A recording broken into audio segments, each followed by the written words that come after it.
Hi everyone, it's Linnea for LDRS Creative, and I am bringing you another stack and collage card today. This one is really easy, just a couple of layers, and I'm using some new products from the Good Cheer collection. So I have the Haunted Collage, and I also have the mixed scallop rectangle dies.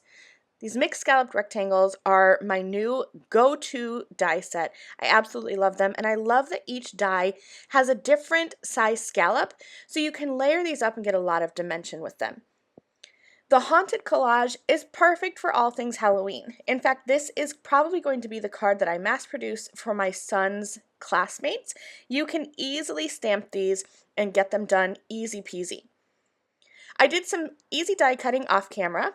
I have the largest die from the mixed scallop rectangle that I cut in black cardstock, and then one of the middle dies that I cut out of white cardstock, and that's what I'm going to stamp on. I'm also going to be using one of the LDRS Creative Ledger stamps.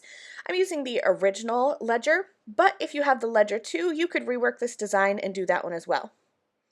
I'm going to start with my Ledger. That's going to form the frame of my design, and I like to stamp that in a light color.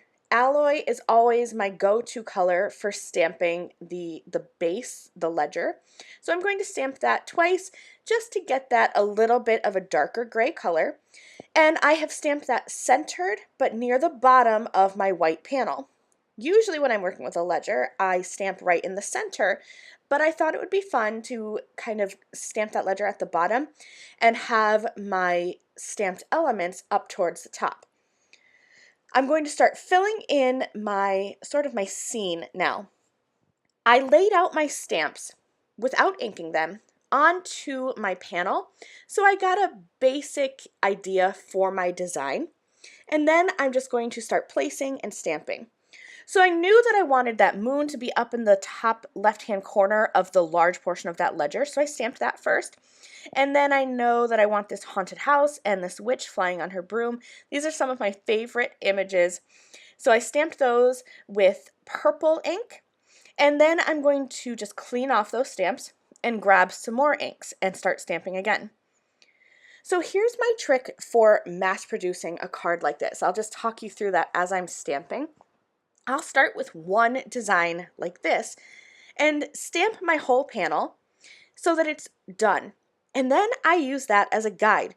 So I can pop this panel back into my MISTI and line up all the stamps right on top of there, say all of my purple stamps all at once, stamp 20 of those, line up all my orange stamps, stamp 20 of those, and then line up all of my sentiments that I want in black and stamp all of those. And that's how I quickly and easily mass produce cards like this where it's just stamping. Here's my finished panel. It's super, super cute. I love those zombie hands coming up out of the Beware sentiment. I think that's really awesome. I have an orange card base, and I added that black scalloped rectangle right onto the card base with liquid adhesive. Then I'm adding some foam adhesive behind my stamped panel, and I'll pop that right up in the center of my card, and that's it. You could add some little gems here and there if you wanted to, but I think it looks great without it. Here's my finished project. I hope that you love this card and that you're getting ready for Halloween. Thanks so much for watching, and I'll see you again soon. Bye!